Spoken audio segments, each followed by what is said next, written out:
Howdy, howdy everybody, Chris here. We're back in the garage today and we're continuing our search for an electric sprayer that can do an acceptable job for automotive painting. Personally, I'm still not satisfied with the results we've gotten from the electric sprayers that we've tested in the past. I've got a few videos on some different electric sprayers that we've tried. One of them did okay, but I'm still not happy with the results. So I'm going to continue searching for a reasonably priced electric sprayer that can do a fantastic job. I'm doing this for you guys because these things are a pain in the butt to use. I don't get too excited about using this when I've got multiple automotive guns that'll do a fantastic job. But if you don't have a compressor and you're doing this at home, these things could be a fantastic option, and that's what I want to find for you guys, okay? Because this channel is all about the DIYer, helping you guys grow in your skill level and finding reasonable options that are going to help you with your repair or restoration project. Is this one going to be the answer? I don't know. It's not designed for automotive painting, but we're going to give it a test today on this fender right here. So I'm going to sand this down with 600, get it prepared, and we're going to try out this electric sprayer, which is an Inokraft. And as you know, Inokraft makes a fantastic DIY paint gun called the Drizzle D1. That is a pneumatic paint gun. It runs off a compressor. This is going to be an electric sprayer designed for houses and fences, but we're going to see today how it does with automotive paint, base, and clear coat.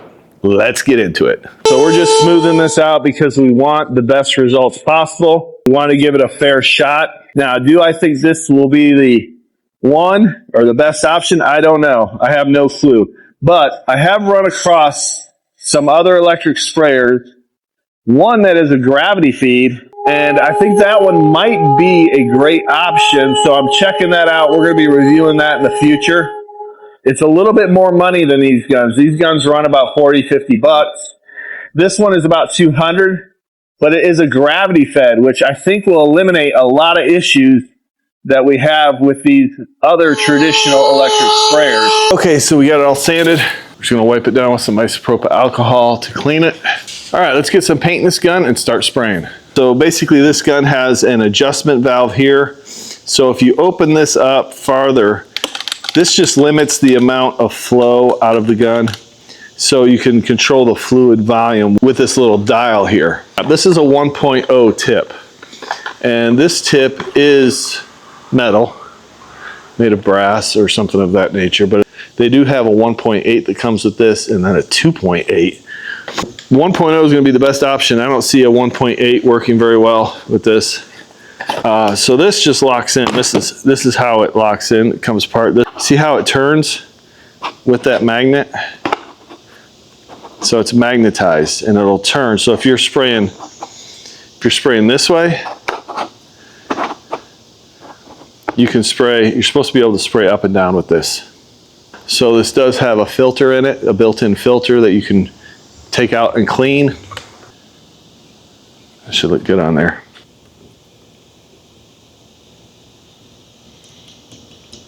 This may not work at all, guys. Here. Ooh.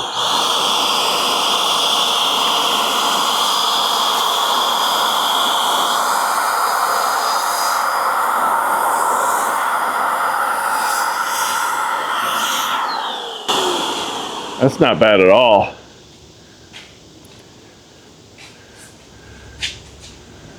Nice, even spray pattern.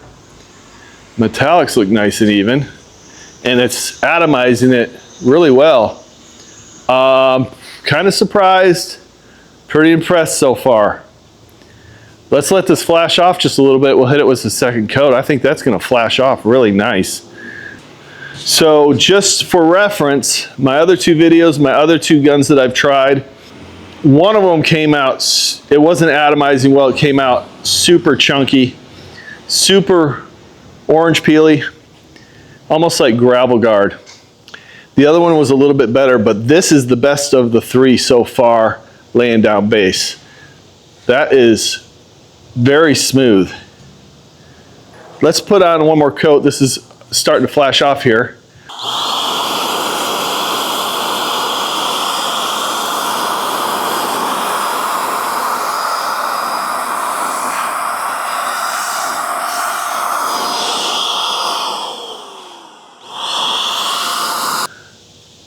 Nice and uniform.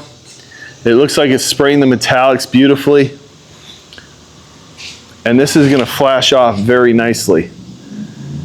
I think we're gonna do one more coat, and then we'll move on to clear. And clear is gonna be the big test to how this gun performs. This is actually nice and smooth, nice and uniform. I'm pretty impressed. So we'll do one more coat on this and then we'll mix up some clear coat.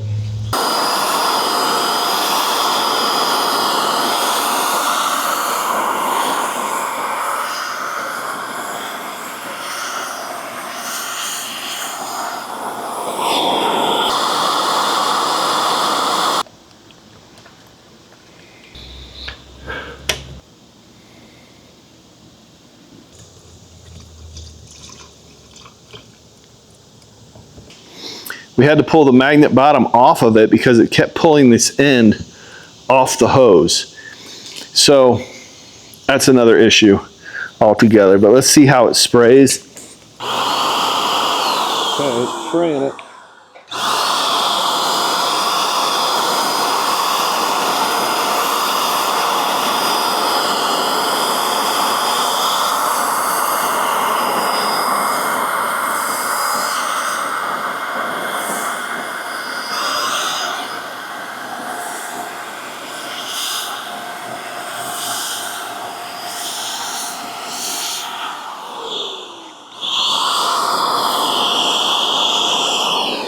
Let's let this set up.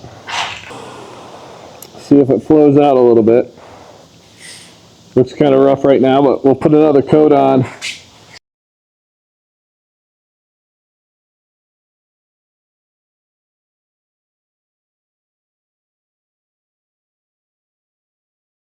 Doesn't look too bad. The texture is slightly heavy, but that's not bad at all, really. It's a little dry in some areas, but we're gonna put another coat on, let it flow out, see what it looks like, and then I'll give you my final thoughts on this sprayer.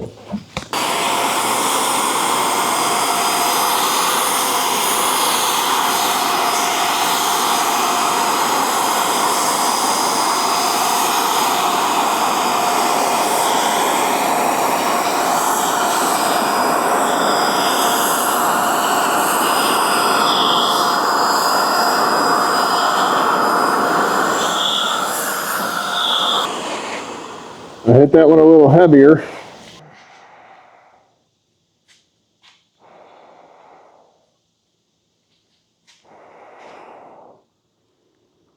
Gave it about 10 minutes. There's the finish. A little peely right there.